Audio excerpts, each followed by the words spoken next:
Di tengah hembusan angin gurun yang membawa aroma rempah za'atar dan suara adzan yang menggema pelan, sebuah rahasia terjalin di istana megah Madinah Al-Nur. Antara Said Ibrahim, tuan rumah yang kesepian, dan Salma, pembantu sederhana dari desa Wadi Al-Hijr. Benih cinta terlarang tumbuh di dapur beraroma kurma dan minyak zaitun. Akankah rahasia ini terkubur di bawah pasir gurun? Atau justru mengubah nasib sebuah keluarga selamanya? Cinta di balik pasir gurun. Sudah ya Said, itu suara karavan Nyonya. Sudah sampai di depan istana. Nyonya sudah kembali loh Said. Saya takut kalau sampai ketahuan. Sebentar lagi, saya sudah hampir selesai. Lagian Nyonya paling masih menurunkan barang dari pasar. Ih Said, jangan bandel deh. Nanti malam kan masih bisa dilanjutkan.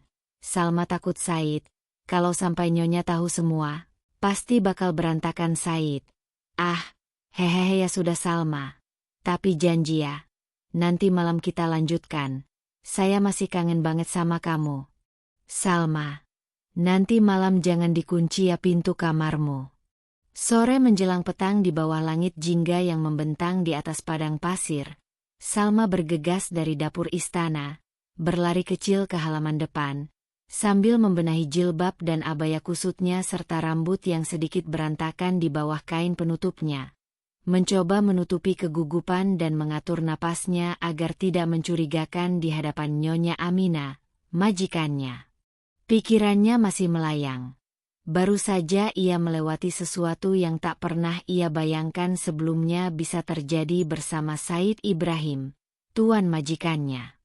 Aroma rempah za'atar dan sumak dari dapur masih menempel di tangannya, bercampur dengan bau tanah kering gurun yang masuk dari jendela terbuka. Tak ada yang curiga. Nyonya Aminah tersenyum saat melihat pembantunya itu tergopoh membantu menurunkan barang belanjaan dari karavan yang ditambatkan di depan istana, di antara deru angin gurun yang membawa debu halus. Aminah merasa senang. Salma rajin dan telaten dalam bekerja. Padahal baru sebulan ia menjadi pembantu di istana megah mereka di Madinah Al-Nur. Sebuah kota yang dikelilingi bukit-bukit batu dan oase kecil. Aminah menyapa Salma, menanyakan apakah Said Ibrahim, suaminya, sudah kembali, dan Salma menjelaskan kalau Said Ibrahim sudah pulang sejak siang. Sementara dari balik tirai jendela depan yang dihiasi ukiran kaligrafi, Said Ibrahim mengamati dan mendengarkan obrolan istrinya dengan pembantunya itu. Ia menggigit roti pita buatan Salma di tangannya. Rasanya lembut dengan sedikit rasa minyak zaitun, lalu tersenyum bahagia. Dia tahu Nyonya Aminah, istrinya, tak akan curiga. Said sudah pulang sejak siang, Nyonya. Katanya kurang enak badan, barusan bangun, dan sudah saya buatkan teh mint hangat sama kurma sebagai camilan. Saya juga sedang menyiapkan air panas karena Said ingin mandi air hangat, Nyonya, kata Salma. Oh, ya sudah, Salma. Terima kasih ya. Untung sudah ada kamu. Jadi ada yang bisa mengurus istana dan suamiku. Maklum aku sekarang sibuk banget di souk. Jawab Aminah ramah, sambil menghirup aroma kopi Arab yang dibawanya dari pasar. Said Ibrahim, berusia 43 tahun, pria tampan dengan perawakan tinggi dan berjubah putih yang menonjolkan dadanya yang bidang, sangat rupawan. Belasan tahun ia bekerja di sebuah perusahaan perdagangan minyak di Teluk. Karir Ibrahim cukup cemerlang. Kini ia menjabat sebagai pengelola operasional karavan dagang. Istrinya, Aminah, berusia 40 tahun, wanita cantik bertubuh ramping yang selalu anggun dalam abaya sutra hitamnya, menikah dengan Ibrahim sejak 15 tahun silam. Ia juga wanita karir, mengelola sebuah toko perhiasan ternama di Souk Al-Zahra, salah satu pasar terbesar di Madinah Al-Nur. Di mata tetangga dan pedagang di Souk, kehidupan rumah tangga mereka sangat harmonis, pasangan yang serasi, dengan anak tunggal mereka, Umar bin Ibrahim, yang berusia 14 tahun dan bersekolah di madrasah paling terkenal di kota itu. Secara ekonomi, mereka tak kekurangan, bahkan lebih dari mapan, tinggal di istana megah berlantai 2 dengan halaman luas yang dihiasi pohon kurma dan air mancur kecil. Mereka memiliki beberapa unta dan kuda untuk perjalanan karavan, serta perhiasan emas yang berkilau. Sejak menikah, Ibrahim dan Aminah saling mencintai dan menyayangi. Begitu pula setelah kelahiran Umar, anak mereka. Kemesraan ranjang mereka juga baik-baik saja. Keduanya masih penuh kasih sayang dalam menunaikan kewajiban sebagai suami istri. Namun waktu kadang membawa perubahan yang tak terasa. Angin gurun yang bertiup pelan di malam hari seolah membawa bisikan perubahan itu. Seiring karir dan jabatan yang meningkat, waktu yang dimiliki Aminah dan Ibrahim perlahan tersita untuk pekerjaan. Ibrahim, yang sudah 2 tahun lebih sering bertugas ke oase dan kota-kota dagang di pedalaman, jarang bisa pulang ke istana mereka di Madinah Al-Nur. Sementara Aminah semakin sibuk dengan toko perhiasannya, sering lembur hingga larut malam setelah adzan maghrib, bahkan sering bepergian ke kota lain untuk urusan dagang.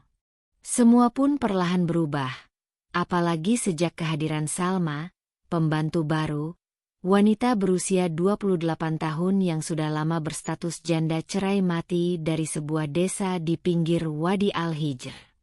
Salma bekerja di istana majikannya menggantikan Ummu Rania, pembantu lama yang berhenti karena ingin kembali ke desa fokus mengurus anak dan cucunya. Ummu Rania juga yang membawa Salma, keponakan jauhnya, ke kota. Salma Hafsari, hanya wanita desa biasa, pendidikannya tak selesai di madrasah menengah. Ia menerima tawaran Ummu Rania karena kebutuhan mendesak. Harus menghidupi 2 anaknya yang masih balita dan ibunya yang merawat anak-anaknya di desa. Wajahnya biasa saja, tak secantik Nyonya Aminah, tapi di mata Ibrahim, Salma punya kelebihan yang sulit diabaikan. Salma kalem dan pendiam, tidak terlalu tinggi, tubuhnya jauh dari ramping, namun disitulah pesonanya. Wanita sederhana ini memiliki kelembutan yang memikat, perawakan yang lembut dengan abaya yang sedikit ketat di bagian tertentu, membuat Ibrahim sulit mengalihkan pandangan. Perlahan, mata dan hati Ibrahim tertuju pada pembantu barunya. Semuanya dimulai tanpa sengaja, tanpa rencana. Ibrahim, yang hanya bisa pulang sebulan sekali dari perjalanan karavan, sering menelan kekecewaan. Kerinduannya pada Aminah, sang istri, terkadang hanya bisa dipendam di dada. Waktu libur 3 hari yang selama ini diharapkannya untuk menumpahkan rasa kepada sang istri, sering sia-sia. Aminah lebih sering sibuk di souk walau sang suami pulang, dan yang membuat Ibrahim sedikit kesal, Aminah mulai sering menolak dan mengabaikannya. Alasannya selalu lelah dan tak mood untuk menunaikan kewajiban sebagai istri. Aminah seolah menghindari Ibrahim setiap kali ia pulang. Akhirnya, setiap jadwal libur 3 hari, hanya Salma yang memperhatikan dan melayani semua kebutuhan Ibrahim. Aroma kurma matang dan roti pita yang baru dipanggang oleh Salma di dapur selalu menyambutnya. Awalnya, semuanya berjalan wajar. Namun lama-kelamaan hubungan antara majikan dan pembantu mulai berubah, mengikis batas wajarnya. Ibrahim, yang kecewa dan merasa sepi, dan Salma, wanita yang selama ini berusaha tegar menjalani hidup sendiri, akhirnya bertemu dalam atmosfer yang sama. Sore itu, di bawah langit jingga yang dihiasi awan tipis, adalah pertama kalinya keduanya terjatuh dalam sebuah kesalahan. Sesuatu yang sebenarnya terlarang, namun terasa sangat hangat dan tak bisa dilupakan. Ibrahim baru saja mengambil libur 3 hari setelah sebulan lebih bekerja penuh dedikasi di pedalaman perdagangan minyak. Seperti biasa, Hanya Salma yang menyambutnya di istana. Nyonya Aminah masih di Souk, sementara Umar baru saja pergi bermain ke rumah temannya. Salma agak kikuk ketika Ibrahim tiba-tiba datang. Ia baru saja selesai mencuci pakaian sekalian mandi karena udara sore itu gerah, dengan aroma debu gurun yang bercampur bau air mawar dari sabunnya. Ia hanya mengenakan abaya sederhana yang sedikit pendek, rambutnya masih setengah basah, dibiarkan tergerai di bawah jilbab tipisnya. Sementara Ibrahim, yang saat itu sedang menahan rindu pada sang istri, malah melihat Salma dengan cara yang berbeda. Ibrahim duduk di meja makan yang dihiasi taplak bermotif geometris khas Arab, menikmati secangkir teh mint hangat buatan Salma sambil ngobrol tentang keseharian Salma, dengan suara adzan asyar yang samar terdengar dari masjid di kejauhan. Mata Ibrahim tak henti menatap dari belakang. Tehnya diminum. Said, mumpung masih hangat, kok malah melamun si Said? Apa ada yang aneh ya sama Salma? Tanya Salma. Oh iya Salma. Maaf saya. Saya cuma baru sadar kamu ternyata cantik sekali ya. Kamu betahkan kerja di istana ini, Salma? Jawab Ibrahim. Said. Ini bisa aja bikin hati wanita berbunga-bunga. Salma betah kok kerja di sini, Said. Apalagi Said dan Nyonya baik sama Salma. Balas Salma, wajahnya memerah di bawah jilbabnya. Syukur deh kalau kamu betah. Nggak terasa ya sudah sebulan lebih kamu kerja di sini. Apa kamu nggak kangen sama anak dan suamimu di desa? Tanya Ibrahim. Salma kangen sih, Said. Apalagi dua anak Salma masih kecil-kecil. Tapi kok Said nanya suami Salma? Salma kan sudah lama sendiri, Said. Almarhum suami sudah 3 tahun meninggal waktu anak kedua baru lahir. Jawab Salma. Oh, maaf ya Salma. Saya jujur. Saya baru tahu kalau kamu sudah lama sendiri karena umurannya nggak pernah menceritakannya selama ini, kata Ibrahim. Iya, Said, nggak apa-apa. Lagian gak penting Salma kan cuma pembantu juga di istana ini. Masa harus cerita masalah pribadi ke majikan? Said, ujar Salma sambil tersenyum kecil. Hehe, iya juga sih Salma. Tapi saya gak pernah menganggap kamu sekedar pembantu, Salma. Hidup itu lucu ya, Salma. Kadang saya pikir lebih baik kamu yang hidup sendiri daripada saya.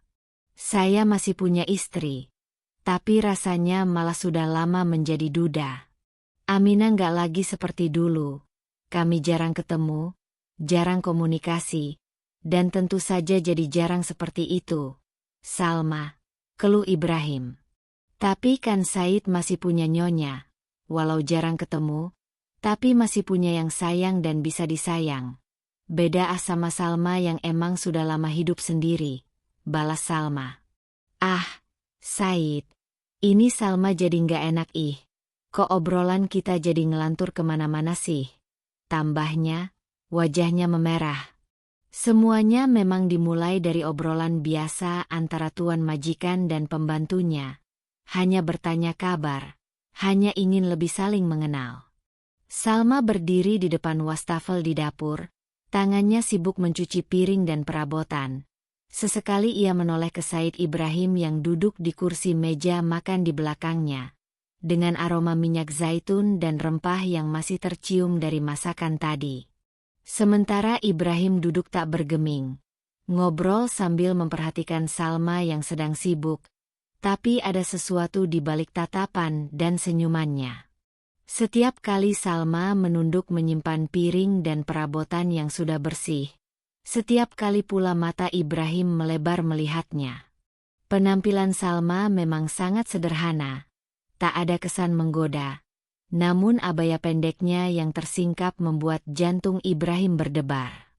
Kainnya lembut dan tipis sehingga terasa pas sekali. Jatuhnya membentuk lekukan yang sempurna, dengan warna-warna tanah gurun yang hangat. Tentu saja pemandangan itu tak bisa diabaikan begitu saja. Sore itu, entah kenapa Ibrahim merasa dekat dengan pembantunya. Apalagi dia sudah berani jujur memuji kecantikan Salma. Sedangkan bagi Salma, sore itu adalah suasana yang berbeda. Apalagi Ibrahim bukan hanya memuji, tuan majikan yang gagah itu juga menganggap dia bukan hanya sekedar pembantu istana. Bagi Salma, Ibrahim adalah lelaki yang cukup sempurna. Dia tampan, perawakannya masih terlihat gagah walau usianya sudah tidak lagi muda. Di usia kepala 4, Ibrahim menunjukkan kematangan baik dalam cara bersikap maupun dalam menunjukkan rasa. Angan Salma jadi membandingkan Ibrahim dengan para lelaki lain yang berusaha mendekatinya selama menjanda di desa Wadi Al-Hijr. Ya, di desanya, Salma memang termasuk kembang desa, janda muda 2 anak yang banyak diincar lelaki di sana, baik yang serius ingin menikahinya, maupun yang hanya ingin mencicipi kehangatan dari seorang janda. Tapi Ibrahim, majikannya, berbeda. Ia hangat, namun tetap menjaga batas kesopanan dalam berbicara. Walau Salma sendiri tahu ada yang beda dari tatapannya. Sore itu, wajah Salma tak bisa menipu lagi. Rona merah terlihat antara malu, sungkan, khawatir, namun juga bahagia. Dengan suara angin gurun yang bertiup pelan membawa aroma pasir kering. Jam sudah menunjuk pukul 4 sore saat itu, ketika Ibrahim memberanikan diri mendekati Salma di depan wastafel di samping kulkas. Salma terhenyak saat merasakan tangan kekar majikannya melingkar ringan di pinggangnya. Tapi entah kenapa dia tak kuasa menolaknya. Dan entah siapa yang memulai semuanya. Yang jelas saat itu untuk pertama kalinya Salma merasakan kembali jadi wanita utuh. Ibrahim begitu pandai mengambil hatinya. Dia lelaki yang lembut, gentle, dan tidak tergesa-gesa meruntuhkan batin Salma. Dada Salma bergemuruh tanpa makna, di saat Ibrahim meraih bahunya menghadapkan wajahnya. Lalu seketika sebuah kecupan mendarat di bibirnya, hangat sangat lembut, perlahan tapi penuh kesan dan kasih sayang, seperti aroma kurma matang yang manis. Batin Salma yang sepi seperti hidup kembali, dan Ibrahim hatinya merasa lega. Setelah beberapa detik kemudian, Salma membalas kecupannya, hangat penuh kerinduan. Tak ada kata cinta yang terucap dari keduanya. Tak ada bujuk rayu atau godaan yang vulgar. Hanya ada saling pengertian dan memahami batin satu sama lain. Keduanya hampir terlanjur. Api kecil dalam dada sudah menyala, dan selangkah lagi pasti akan membesar, dikipas oleh rasa. Namun seperti di awal kisah, keduanya terperanjat ketika suara karavan Nyonya Aminah terdengar di depan istana, menunda kehangatan yang hampir saja tercipta di antara mereka. Malamnya, suasana istana nampak seperti biasa.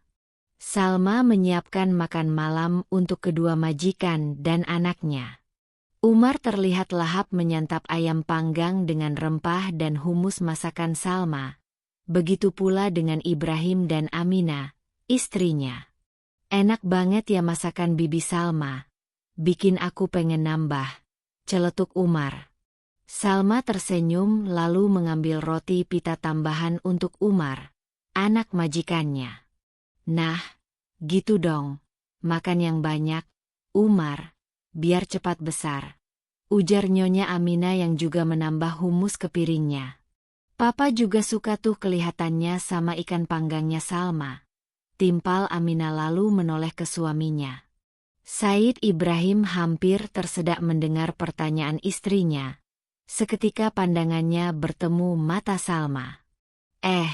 Iya mama. Ikan panggangnya Salma tebal dan empuk. Bersih juga halus. Nggak ada sisiknya, kata Ibrahim menjawab asal. Salma hanya menunduk. Wajahnya merona. Ia senang majikannya menyukai menu miliknya. Hatinya malu berbunga-bunga. Kamu ikut makan saja, Salma. Biar kita samaan, tawar Aminah ramah. Salma hanya mengangguk sangat sopan. Saya nanti saja makannya. Nyonya, belum lapar. Lagian gak enak kalau bareng Said dan Nyonya. Kurang sopan. Balasnya. Salma pamit ke belakang untuk membereskan panci dan wajan sisa masakan, meninggalkan meja makan, sementara Said Ibrahim menatap langkah Salma. Abaya pendek yang dikenakan bergerak pelan seperti mengundang. Aminah dan Umar masih menikmati menu makan malam. Mereka tak pernah tahu kalau bukan hanya makanan yang hangat dan nikmat. Malam itu, diam-diam hati Said Ibrahim juga menghangat setiap kali mengingat senyum dan suara manja Salma sore tadi, dengan aroma rempah dapur yang masih tercium di udara. Di mata dunia luar, tidak ada yang berubah di istana megah pasangan Said Ibrahim dan Nyonya Aminah. Keluarga itu masih utuh, masih harmonis dan bahagia. Tapi di dalamnya ada dua jiwa yang mulai gelisah. Yang satu merasa kesepian karena diabaikan, dan yang satu merasa kesepian karena sudah lama ditinggalkan. Malam itu, setelah majikan dan anaknya selesai makan malam dan semua sudah istirahat, Salma pun masuk ke kamarnya di sudut istana, di dekat gudang kecil yang menghadap ke halaman berpasir. Ia sudah mandi dan berganti abaya tidur sederhana. Biasanya menyalakan kipas angin kecil lalu berbaring di kasur lantai yang tidak tebal tapi nyaman, dengan aroma air mawar yang masih melekat di tubuhnya. Jam sudah menunjuk pukul 12.30 malam. Salma harusnya sudah terlelap agar bisa bangun lebih pagi esoknya untuk menyiapkan sarapan. Namun kali ini matanya sulit terpejam, pikirannya sulit dikendalikan untuk tenang. Masih terbayang sore tadi di dapur. Masih terasa kecupan dan sentuhan hangat dari Said Ibrahim, majikannya yang rupawan. Suara angin gurun yang bertiup pelan di luar jendela seolah mengiringi lamunannya. Hatinya sibuk menakar makna. Kenapa Said Ibrahim sampai seperti itu padanya? Apakah ini cinta atau hanya sekedar pelarian dari Nyonya Aminah semata? Salma sadar ia hanya pembantu istana. Dia juga bisa merasa tak secantik dan langsing seperti Nyonya majikannya. Secara logika, tak mungkin Said Ibrahim menaruh hati padanya. Pria mapan dengan istri yang cantik, mana mungkin berpaling ke hati seorang pembantu seperti dirinya. Tapi kenapa Said Ibrahim melakukan itu padanya? Dalam batinnya, Salma mulai takut dan khawatir akan semuanya. Bukan takut jika Said Ibrahim hanya mempermainkan dirinya, tapi takut kalau hatinya justru jatuh ke pria yang terlalu sempurna tak pantas untuk dirinya. Malam itu, mata Salma berembun. Tapi senyumnya mengembang. Jarinya menyentuh bibir sendiri seolah merasakan bekas kecupan hangat sore tadi, dengan aroma teh mint yang masih terbayang. Ia sadar 3 tahun menjanda adalah masa yang sulit baginya. Bagaimanapun, Salma wanita yang masih normal yang bukan hanya butuh disentuh tapi juga dianggap. Di saat lamunannya berubah menjadi hayalan, Salma jadi tersentak ketika pintu kamarnya terbuka pelan, sangat pelan. Said Ibrahim, yang sejak tadi dibayangkan, sudah berdiri di ambang pintu, tersenyum padanya sambil menaruh telunjuk di bibir. "Aku datang, Salma, jangan kaget," bisiknya. Salma membeku, matanya melebar, tapi bibirnya tak mampu berkata-kata. Said Ibrahim melangkah masuk, menutup pintu dari dalam pelan tanpa suara, dan sekejap kemudian lampu kamar itu padam. Suasana kamar kecil itu hanya temaram, hanya bias sinar lampu dapur yang masuk ke dalam, membawa aroma rempah dan minyak zaitun. "Said, astagfirullah, kenapa Said masuk ke kamar saya? Bagaimana kalau Nyonya sampai tahu?" "Salma takut," bisik Salma. "Nyonya sudah tidur. Salma, jangan takut. Aku nggak bakal menyakitimu, apalagi melukai hatimu. Maafkan aku, Salma. Aku hanya nggak bisa berhenti mikirin kamu. Temani aku malam ini ya, Salma. Aku hanya ingin ada di sampingmu," jawab Ibrahim lembut. "Said, Ah, jangan bandel, Said. Salma nggak pantas untuk Said. Jangan terlalu dekat, Said. Salma takut-takut nanti jatuh hati beneran sama Said. Balas Salma, suaranya gemetar. Jujur, Salma, aku yang terlanjur jatuh hati padamu. Jadi untuk apa takut kalau perasaan kita sama, Salma? Aku cinta kamu, Salma. Aku menginginkanmu malam ini, kata Ibrahim. Said, ih kok makin bandel sih, makin gak bisa dibilangin. Kalau Salma jatuh cinta beneran ke Said, nanti nyonya bagaimana? Bisa-bisa Salma dipecat deh, balas Salma, setengah bercanda. Hehehe, kamu lucu, Salma. Tapi kalau kamu juga cinta, mulai malam ini jangan panggil aku Said, panggil saja Mas, biar kita lebih akrab, Salma. Terus jangan pikirin soal nyonya. Dia pun sudah lama tak pernah memikirkan aku, Salma. Malam ini cukup pikirin kita berdua saja ya. Jangan ada yang lain, ujar Ibrahim. Iya, Said. Mas. Oh mas emang bandel ah. Tapi pelan ya mas. Salma sudah lama nggak seperti ini. Mas, Salma malu ah. Mas, balas Salma. Wajahnya memerah di bawah temaram lampu. Malam semakin larut, di luar mendung telah berubah pelan menjadi gerimis. Suara hujan ringan bercampur dengan suara angin gurun yang bertiup pelan. Tapi di ruangan kecil itu, dua hati mulai saling memberi kehangatan. Ibrahim memang pandai meluluhkan hati Salma. Caranya yang elegan, tidak buru-buru, dan tak hanya tergerak oleh nafsu, membuat kegigihan hati Salma luluh. Di kamar depan, suara dengkuran halus Nyonya Amina terlalu nyenyak dibuai mimpi. Sementara di balik pintu kamar belakang, dua jiwa sedang menyatu meraih mimpi. Suara derit ranjang pelan, lalu bisikan lembut, sedikit desahan dan napas yang tertahan seperti melebur dalam suara hujan malam yang semakin deras, bercampur dengan aroma tanah basah gurun. Ibrahim dan Salma telah melanggar batasan yang harusnya tak boleh mereka lewati. Sebuah kesalahan yang malam itu terlalu benar mereka rasakan. Salma tahu ia tak seharusnya membiarkan majikannya. Tapi ia juga tak bisa membohongi diri sendiri. Dia masih ingin merasakan menjadi wanita yang dikasihi. Ibrahim pun bukan tak tahu kalau hal itu salah. Namun ia pun tak kuasa membendung rasa untuk Salma. Bukan pembantu, tapi wanita yang hangat. Dan sejak malam itu, semuanya berubah. Di istana itu, ada rahasia yang tak pernah terungkap. Sebuah rahasia yang hanya Ibrahim dan Salma yang tahu. Sejak malam itu, kini Ibrahim kembali ceria dan bahagia. Walau sebulan sekali ia baru bisa pulang. Walau Amina, istrinya, terlalu sibuk dengan karir dan pekerjaan di Souk. Salma juga bahagia. Senyum dan kehangatan selalu menyambut setiap kali Ibrahim pulang, dengan aroma masakan rempah dan kurma yang memenuhi istana. Ia tahu mereka telah saling mencintai dan menyayangi. Namun begitulah, kesalahan tetap tak bisa dibenarkan. Hubungan rahasia mereka akhirnya terkuak setelah 3 bulan kemudian. Salma mengandung anak Ibrahim. Nyonya Amina sempat kaget, sempat murka dan sangat marah pada Salma. Namun hatinya luluh setelah mengetahui Ibrahim, suaminya, yang lebih dulu jatuh hati pada pembantu.